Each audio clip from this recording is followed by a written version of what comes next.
তো hi friends, welcome back to my channel daily Rimshu. তোমাদের সকলকে ওয়েলকাম জানিয়ে আজ আবার একটা সুন্দর ব্লগ ভিডিও নিয়ে চলে আসলাম। তোমরা সবাই কেমন আছো? আশা করছি ভালো আছো। আমিও ভালো আছি। দেখতে দেখো আজকে একটা নতুন ভিডিও। তো সকাল সকাল ঘুম থেকে উঠেছি, তারপর মুখ টুক ধুয়েছি, তারপর কফি খেয়েছি, দিয়ে তোমাদের সামনে চলে আসলাম। তো আমি এখন মানে আজকে রবিবার, তো সকাল থেকে সন্ধ্যে অবধি মানে সকাল থেকে রাত পর্যন্ত যা যা করবো তোমাদের সাথে শেয়ার করবো। তোমরা পুরো ভিডিওটা দেখো, আশা করি তোমাদের অনেক ভালো লাগবে। আর যাদের আমার ভিডিও আমাকে ভালো লাগে তারা প্লিজ প্লিজ আমাকে অনেক অনেক সাপোর্ট করো, অনেক অনেক সাপোর্ট করো, পাশে থেকো।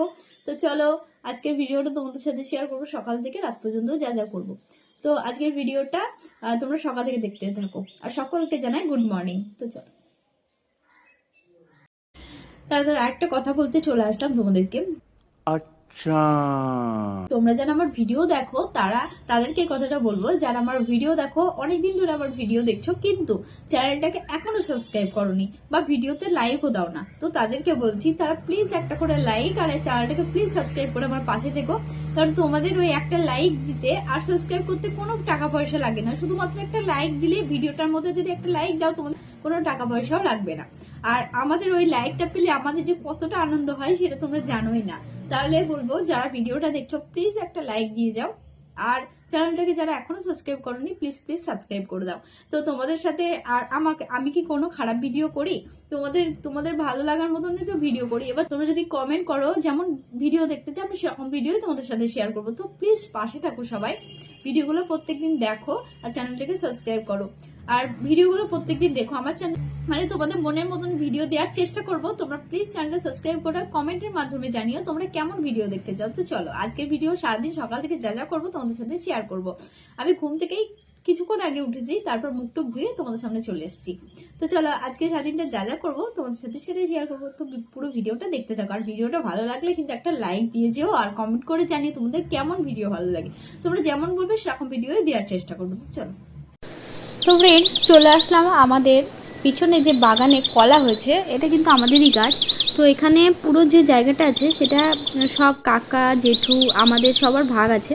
তো এখানে সবার গাছ লাগানো আছে, তো আমাদের আছে জেঠুর আছে, কাকুর আছে, সবাই মিলিয়ে লাগানো আছে। তো আমাদের গাছে কলা হয়েছে আর বাবা সেটা বেঁধে দিয়েছিল। তো দেখতে আসলাম যে কলাটা কত বড় হয়েছে। আর এদিকে আমাদের নারকেল গাছও আছে, নারকেল গাছটা অনেকটা বড় হয়েছে দেখলাম।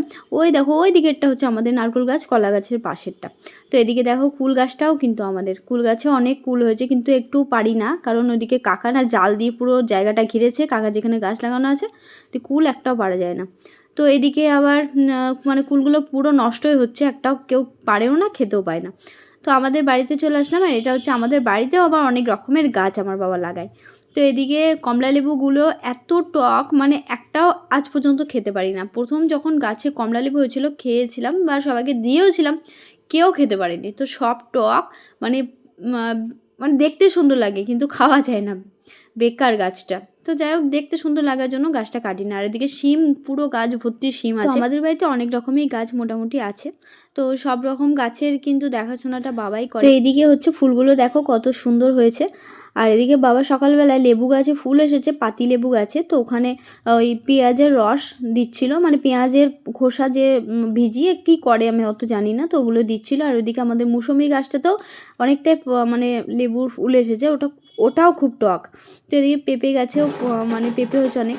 তারপর চলে আসলাম এদিকে একটা কীর্তন বেরিয়েছে, আর এই ভিডিওটা কিন্তু আমার আজকের ভিডিও নয়, এটা কিন্তু সেই সরস্বতী পুজো দুদিন পরের ভিডিও।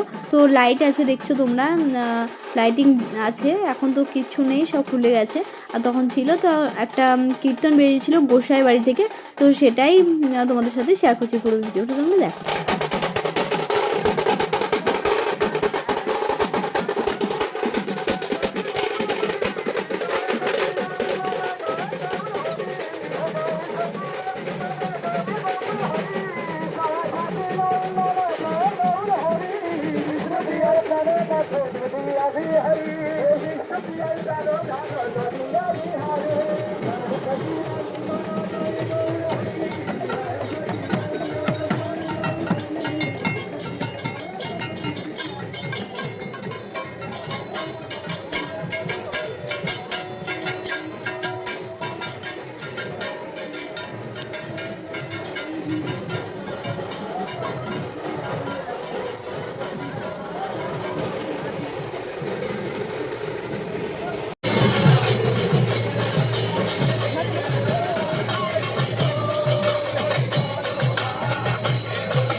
দিগন্তে ওই ফুলে আগুন লাগলো লাগলো নীল দিগন্তে বসন্তে সৌরভের শিখা জাগলো বসন্তে নীল দিগন্তে। হঠাৎ ফুলগুলোকে দেখে গানটা মনে পড়ে গেল, তাই গানটা তোমাদের সামনে করলাম। আর ভেবেছিলাম ভয়েসটা মিউট করে দেবো, তারপর ভাবলাম না, চলো, আমি তো গান আগে করেছি, প্রোগ্রাম করেছি, কিন্তু এখন গানের রেওয়াজ করি না। প্রায় 2 বছরেরও বেশি হয়ে গেল গানের রেওয়াজ তো করিই না, গানে বসিই না। তো সেই কারণে গলাটাও অনেকটা খারাপ হয়ে গেছে, অনেকটা মানে পুরোটাই খারাপ হয়ে গেছে। রেওয়াজ না করলে, আমরা যারা গান শিখেছি বা গান জানি বা গান করি, তাদেরকে কিন্তু রেওয়াজ করতে হয়। তো রেওয়াজের না হলে গলার তো একদম খারাপ হয়ে যায়। তো তার জন্য গলাটা পুরোই খারাপ হয়ে গেছে, জানি ভালো হয়নি, তাও আমি গানটা মানে করলাম, তাই তোমাদের সাথে ছেড়ে দিলাম, ভয়েসটা আর মিউট করলাম না। তো এদিকে মা হচ্ছে সন্ধে দিচ্ছিলো, আমি ছাদে এসেছিলাম, আর আমাদের আমের মুকুলগুলো এত সুন্দর দেখতে লাগছে না, যদি কাছ থেকে দেখো ক্যামেরা হয়তো অতটা ভালো বোঝা যাচ্ছে না, কারণ এখন সন্ধে লাগছে, ফুলগুলোকে অতটা বোঝা যাচ্ছে না। একদিন সকালে তোমাদের সাথে শেয়ার করবো, এত সুন্দর দেখতে লাগছিল। আর ওপরে ছাদে আসলে এত সুন্দর একটা গন্ধ বেরোয় না, ওই যে বসন্তকালের যে সুন্দর একটা সেন্ট, চারিদিকে আমের মুকুল, তারপরে লেবুর ফুল, এগুলো থেকে অনেক সুন্দর একটা মানে গন্ধ বেরোয়। তো এই গন্ধটা খুবই ভালো লাগে। তো আমি এখন ছাদে আছি, আর অনেক দিন পরে ছাদে আসলাম বিকেলবেলায়, কখনো বিকেলবেলা সন্ধ্যাবেলা আগে আর ছাদে আসা হয় না। তারপরে আজকে করব বিরিয়ানি, দাদা যেহেতু চলে যাবে কাজে, তাই আজকে বিরিয়ানিটা করব। আর দেখো এদিকে হচ্ছে আলুটাকে ভালো করে ভেজে নিচ্ছি, আজকে কিন্তু আলু দিয়ে বিরিয়ানিটা করব, চিকেন কষা করব। তো এদিকে বেরেস্তাটা করে নিয়েছি, যা যা প্রসেস থাকে সেগুলো সব করব। এদিকে কিছুটা মানে আমুল দুধের মধ্যে ওই আমুল দুধ গুলিয়ে, আমার কাছে খোয়া ক্ষীর নেই, হয়তো পেয়ে যেতাম দোকান থেকে আনলে, কিন্তু খোয়া ক্ষীর দেবো না। তো আমুল দুধের মধ্যে ওই দিলাম, ফুড কালারটা দিলাম, মানে কেশর ছিল না, তার জন্য ফুড কালারটা দিলাম। তো ফুড কালার দিয়ে একটু ভিজিয়ে রেখেছি কিছুক্ষণ। আর এদিকে আজকে দম বিরিয়ানি করব, আলু দিয়ে দম বিরিয়ানি করব, সেই জন্য সব কিছুটা দিয়ে এখন আলুটাকে কষিয়ে নেব, ভালো করে ভেজে রেখেছি আলুটাকে। তো এদিকে আমি মশলাটা এখন কষিয়ে নিচ্ছি সব কিছু দিয়ে। তো যেমন করে চিকেন কষার মধ্যে বিরিয়ানি যেমন করে চিকেন কষা করে, সেরকমভাবে আলু দিয়েও করে, যেমন করে মটন, চিকেন, ডিম বলো, সব কিছু আলু সব একই প্রসেসে যায়, একই রকম টেস্ট হয়, সব কিছুটা একই হয়, শুধু মানে আলু দেয় কেউ কেউ আবার চিকেন দিয়ে করে। আমি অনেকবার চিকেন দিয়ে করেছি, মাটন দিয়েও করেছি। তো আজকে আলু দিয়ে করব, আলু দিয়ে দম বিরিয়ানি করব, আলু দিয়ে, আর চিকেনটা কষা থাকবে। তো এদিকে ভাতটা এখন সিদ্ধ করব, মানে চালটা এখন সিদ্ধ করব, সেই জন্যে মানে জলের মধ্যে যা যা দিতে লাগে, গোটা গরম মশলা, জিরে, সবাই তো জানো, আর কোনো কিছু বলার নেই। তো এগুলোই দিলাম। তো আমি এরকমভাবে বিরিয়ানিটা করি। আর আমার মা বিরিয়ানিটা অতটাও ভালো পারে না, সেজন্য মা ফ্রাইড রাইস, তারপরে হচ্ছে পোলা, এগুলো করে, আমি বিরিয়ানিটা করতে পারি, সেজন্য আমি বিরিয়ানিটাই করি। মা কিন্তু এদিকে আসেনি, আমি সব কিছুটা নিজেই করছি, কারণ আমি কেটেও নিয়েছি সব কিছু, পেঁয়াজ, তারপরে আদা রসুন, ওগুলো পেস্ট করাই ছিল, ফ্রিজে রাখা ছিল। তো আমি পেঁয়াজগুলো কেটে নিলাম, তারপর আলুটা কেটে নিলাম, আর যা যা প্রসেস থাকে সব কিছুটাই আমি করব, কারণ মা বিরিয়ানিটা জানে না, তো ওই জন্য মা এদিকে আসে না, তো আমি করব। তবে আজকে বিরিয়ানিটা আমার সত্যি কথা বলতে মানে টেস্টের দিক থেকে সম্পূর্ণ পারফেক্টই ছিল, কিন্তু ভাতটা না একটু গলে গেছিলো, ভাতটা মানে অনেকটাই সিদ্ধ হয়ে গেছিলো। প্রথম তো এখানে সিদ্ধ, যাই হোক আমি 80% সিদ্ধ করেছিলাম, কিন্তু 80% সিদ্ধ করার থেকে আমাকে মনে হচ্ছে 60% সিদ্ধ করলে সব থেকে ভালো হতো, তাহলে ভাতটা মানে ঝরঝরে টাইপের হতো। একটু মানে গলে গেছিলো, এটাই, মানে একবারে গলে গেছিলো এটা না, তোমাদেরকে দেখাবো আমি হয়ে গেলে, তোমরাই বুঝতে পারবা। তো মানে অন্যদিন আমি যখন বিরিয়ানি করি না, আমার এতটা ভাতটা মানে গলে যায় না, ঝরঝরে হয়। তো আজকে ভাতটা একটু গলে গেছিলো, মানে প্রসেস সব একই করেছিলাম, কিন্তু ওই যে আলু যখন কষিয়েছিলাম, মানে দম যখন দিয়েছিলাম, আলুর দমটা মানে কষানোটা করেছিলাম যখন, তখন কিন্তু আলুটা সিদ্ধ হয়নি। এবার আমি ভাবছি আলুটা সিদ্ধ হয়নি, একটু ঝোলটা রেখে দিই, তাহলে যখন দমে বসাবো তখন ওই মানে ঠিক হিটে, মানে যখন আমি গ্যাসের ফ্লেমটা একটু জোর দিলে আলুটা মানে সিদ্ধ হয়ে যাবে, ঝোলটা মরে যাবে, ভাতটা অতটা গলবে না। কিন্তু আমি বুঝতে পারিনি অনেকক্ষণই হয়ে গেছে, আর ওই যে জলটা যদি না মরে যায় বা আলুটা সিদ্ধ না হয়, তাহলে তো ভালো লাগবে না, সেই জন্য আমি একটু বেশি সময় ধরে করেছি, ব্যাস ভাতটা একটু গলে গেছে, আর কিছু না। তবে তোমাদেরকে আমি দেখাবো পুরোপুরি যে গলে ডাব হয়ে গেছে ওরকমটা না, তবে ঝরঝরে যেটা হয় বিরিয়ানির মতো সেটা হয়নি। তো যা খেতে কিন্তু একই ছিল, টেস্টি, তোমাদেরকে দেখালাম। কিন্তু একদিন তোমরা আমার বাড়ি এসো, আমি তোমাদেরকে বিরিয়ানি করে খাওয়াবো। তো আজকে ভিডিওটা এই পর্যন্তই।